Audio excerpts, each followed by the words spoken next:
Hello, good people of Christ Church. It's the Reverend Stephen McHale coming to you from my back deck on a day which feels like Seattle. We're between the rains. I'm coming to you today with good news of great joy, for a miracle has taken place. Yesterday at our Advent evening prayer, set to the music of Joni Mitchell, we prayed, I prayed, to offer that prayer up for a victory for the Seattle Seahawks over the Los Angeles Rams. And then after that, came home, watched the second half of the game, and a miracle was in fact heaped upon the good and faithful people of Seattle who have been in the wilderness in darkness and need more light. And the Seahawks won the most improbable game in the history of football against the San Francisco, not against the 49ers, they're not even in contention really, against the Rams. So in honor today, I'm wearing my Seahawks hat. I've got on a Seahawks sweatshirt, Seahawks colored jacket, and if you go back here, I've even got Seahawks colored shoes. So it's all Seahawks all the time over here at the McHale household.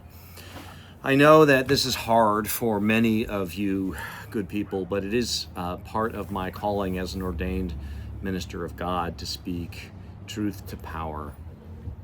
The 49ers do get another crack at the Seahawks in just a couple of weeks down there at the endpoint of the road to perdition, Levi Stadium over in Santa Clara. So you may get me back for this prayer I'm offering today, but who knows?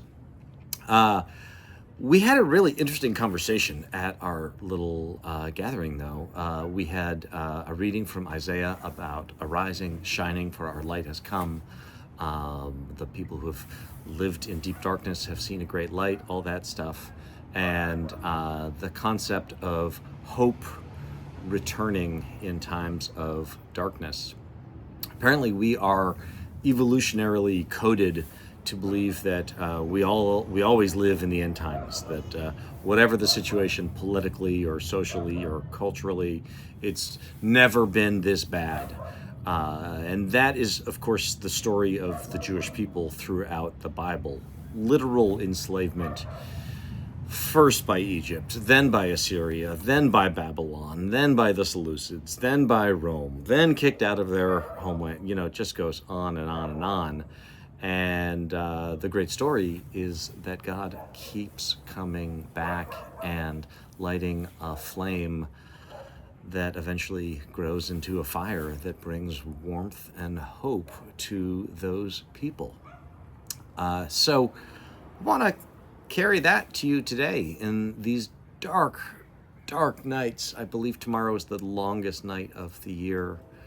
Many of us have hard or cold or hearts that need more light, and that is part of our story as Christians.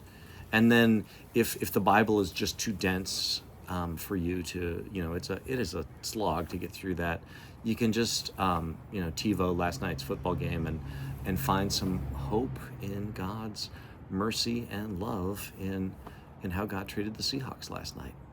God bless you. See you in church on Sunday for an almost Christmas Advent service with children singing and joy and light.